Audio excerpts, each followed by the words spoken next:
Hey guys, welcome back to the channel. Obviously, as we always say, the purpose of these videos is to be really useless and boring unless you own and run a welding or manufacturing business. And if you do, hopefully this will be really helpful for you. So today's topic is going to cover number one, why marketing is important, and number two, some good forms of marketing you can implement today in your shop to start building a predictable machine that brings you unlimited leads and customers. So let's start with why marketing is important and crucial, and if you want to grow at a fast rate. So it kind of just comes down to one irrefutable rule that you can't really argue with, and that is that nobody has ever bought anything they didn't know existed. So for that reason, marketing is important because it makes your products and services known to the world. Now, I know there's some of you saying like, I don't need marketing. My entire business runs on word of mouth. Word of mouth is great. The problem is that it caps your growth rate to what your existing customers tell others about your business. Marketing, what it does is it's basically just an amplifier of telling other people, because you can tell hundreds, thousands, even millions of people about your business and that otherwise I would have never heard about it. And then the real magic happens after you start doing that, because once you create your own customers through marketing, instead of them just waiting to hear about you from your existing customers, those customers become word of mouth customers, which creates a compounding machine that stacks multiples on your demand. So word of mouth is the best form of marketing. There's no questioning that, but proactive marketing is an amplifier of word of mouth. So done right, it amplifies your growth rate by a massive amount on top of what conventional word of mouth marketing would do.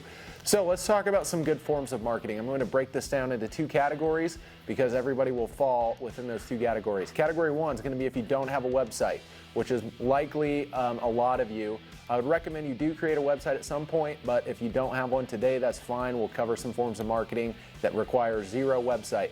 Category two will be for those of you that do have a website. We'll cover some marketing tactics if you do have your own website. Before we get into the two categories, let's cover some forms of marketing that are generally terrible, so you can avoid those before you even start. So kind of a general rule of thumb is the more targeted the marketing channel, the better, because you get a very potent base to advertise to, where a large percentage of the audience would actually buy your product. Here's some examples of forms of marketing that are terrible in our experience. So radio, if you own a welding shop, especially one that specializes in something specific, radio is basically going to be lighting your money on fire. Because it's too broad. You're likely going to actually cater to less than 1% of the people listening to radio. 99% of them are never going to buy what you sell in a million years.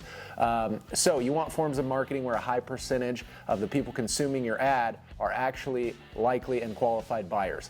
A second form of marketing that we found to be a total waste is general newspaper and print ads that aren't targeted to a specific demographic. So this form is too broad. Most everyone that reads a general newspaper is not going to be your customer, so stay away from general broad print ads and newspapers. The exception would be something that's very specific that only goes out to farmers if you're in farm repair, that sort of thing. But broad-based marketing is generally bad when you're in welding. So let's go into category one, some forms of marketing if you don't have a website. So a Google My Business page is the number one thing that you guys should be doing, because it's free and it will create new customers basically starting tomorrow, just because people will be able to find you on Google. So how do you create one of those? And basically what a Google My Business page is right now, if you go on Google and you Google roofing companies, the list of businesses that comes up top with their phone number, website link, reviews that you can read, that is Google My Business listings. So just simply Google, how do I create a Google My Business? It'll walk you through it. It's free. And then the only two things to remember when you do create a Google My Business is you just got to keep it updated. So the first thing, and this is the most important, this will move you up the ranks as far as where you show up in search results the fastest, is just getting Google reviews from your customers. So if you don't currently ask your customers for Google reviews, start asking them for them. Because once you get some Google reviews, number one, it builds trust with new customers. They read the reviews. And number two, it moves you up the ranks. The second thing to do with a Google My Business listing is continually update the listing with new photos. Google is going to rank you higher if it's clear you're a thriving business that consistently updates your content on your Google My Business page. So that's first thing, get that done because it's free and it will help you out tremendously. Second thing, also free, so also a great thing to do is a Facebook Marketplace ad for what you sell. So there's no reason not to do it. simply put some high quality photos and descriptions of what you sell on Facebook Marketplace, and then just renew it and update the photos every 2 weeks. Renewing it and updating is very important because if you don't renew it, it'll move down the list and people will quit seeing it. They generally put the newest, most engaging content at the top, so renew it every 2 weeks. The other thing is, don't just renew it and not shuffle the photos. You want to put new photos because people get banner blindness if they just see the same thing over and over. You put something fresh, it's going to grab new people's attentions that'll turn into ideally leads and customers for you. So direct mail is a third way that you can market if you don't have a website. The trick here is, again, you don't want this to be broad because you don't want to be sending it to people that would never buy what you sell.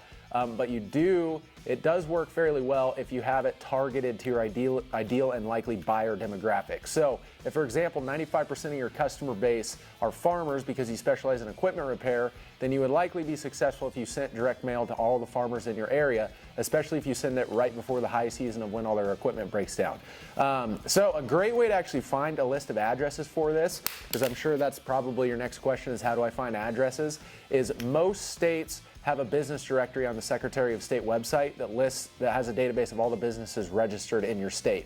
And most of the time, you can search the database by a certain word, such as farms, and it will bring up every business name registered in the state with the name farms in it, and it'll have their mailing address. So you can just aggregate a list off that. That's going to be obviously our ideal and likely customer, farmers. You can even target to where you only select people that are within a 50-mile radius of where you're at.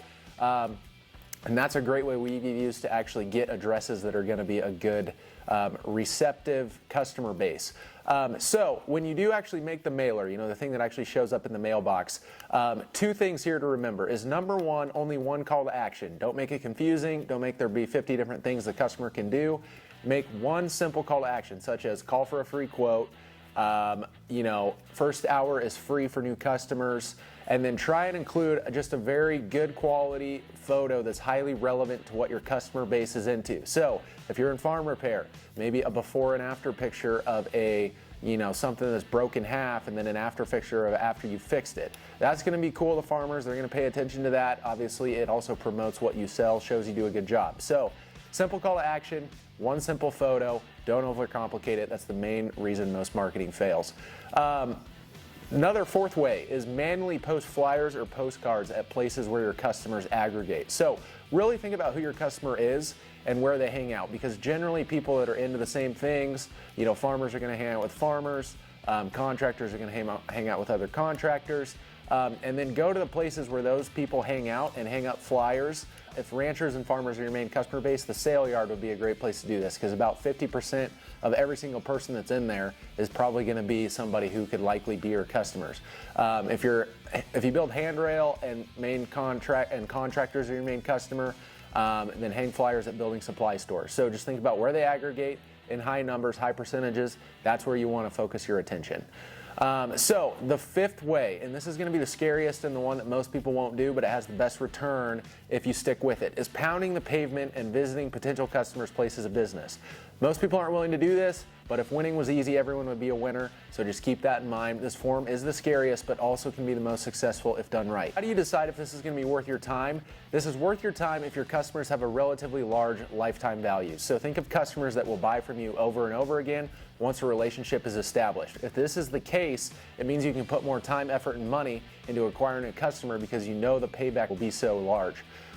My tip for this is have a no-brainer offer to present to everyone to establish a relationship. So an example, if you build handrail for contractors, visit all the contractor headquarters in your area. Offer to do a small handrail job for cost or for free to earn their trust. If you do a great job and deliver on time, why wouldn't they come back to you in the future? Be okay with losing money on a small job because the business down the road is going to more than make up for it in spades. If you do mobile repair, let's say, give new customers your first hour of labor for free or your first service call for free, because if you do a great job, you'll be their go-to guy. So again, just be willing to lose a little bit of money on the front end because it's going to pay off on the back end to have a lifetime customer that can bring you, 10, 50, 100, 200,000, $1 million of lifetime value.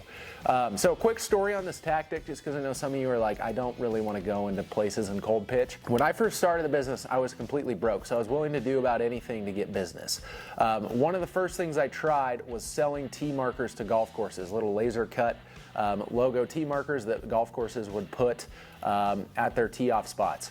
I went to about 20 golf courses, 19 of them told me no. The last one didn't even buy tee markers, but they did say, hey, we have these trash cans out back that we would like to have cans, bottles, and recycling labels made out of metal for. And so I did that job for them. It was $60, and I was thinking to myself, wow, what a waste of time and effort. I just spent a week going around to 20 golf courses, got rejected, and I made $60. I mean, that was the dumbest thing I've ever done. But then something funny happened about 3 months later. That golf course that bought the stupid little garbage can labels, they emailed me and said they wanted to buy new tee markers from me. So that was a $15,000 job. Then a few months later, they came back because we did a great job on the tee markers, and they said, hey, we want 12 custom easels built, another 10 grand. At the time of this video, they're one of our best customers to date. They've done over $100,000 worth of business with us to date, and I'm sure there'll be more in the future because they are a regular of ours. So the moral of the story is if you're going to get rejected most of the time, but if you can get 1 or 2 or 3 yeses, you can get 100 or 1,000x return on your money because these are big repeat type customers. So pound the pavement, and every time you get rejected, and you will, just think to yourself, if winning was easy, everybody would do it. Let's move on to segment 2. That's going to be good forms of marketing if you do have a website. So number 1, what's been the best performer for us consistently is Google search campaigns. The way that these work is it's pretty simple. You basically load a list of keywords into the campaign that people would search for if they're looking to buy what you sell. So examples of keywords would be custom handrail, custom steel fire pit, mobile welding, custom entryway, etc. When someone in your area puts that into Google search, you will show up at the top of the search results. They'll click your webpage link, hopefully turn into a lead after they visit your webpage. The reason this is so successful if done correctly is your ad only shows up to people actively looking to buy what you sell. So this means most of the people searching are looking to A, buy what you sell, and B, buy it in the near future. This actually sets it apart from most forms of marketing because the buyers are seeking your product out rather than you trying to convince someone to buy the product or service they may not want or need at that current time. So tips on Google marketing campaigns. The more specific the keywords to what you sell, the better. So put exactly what you sell as a keyword, such as handrail for decks, custom spiral staircases, or mobile farm repair. Don't just do handrail, don't just do staircases, and don't just do mobile repair. You want to be very specific on exactly what you're wanting to sell. Tip number 2 is do not send people directly to your homepage unless your homepage is specifically tailored to exactly what your ad is about. So you want to actually send them to a landing page, which is basically the page they land on when they click the ad. And there's 2 rules to this on the landing page. Is make an extremely simple single action step for the customer to take. So this can be something like call us for a quote, fill out the form for a quote, or call us to book a free estimate. So make sure the page also has natural continuity from the ad itself. That's number 2. So if the ad is for handrail, don't send someone to a page that has fire pits on it. Here's an example of a good landing page is you can just visit our website to our flatbed landing page for what we do on our Google search campaign, ddfab.co/HQ.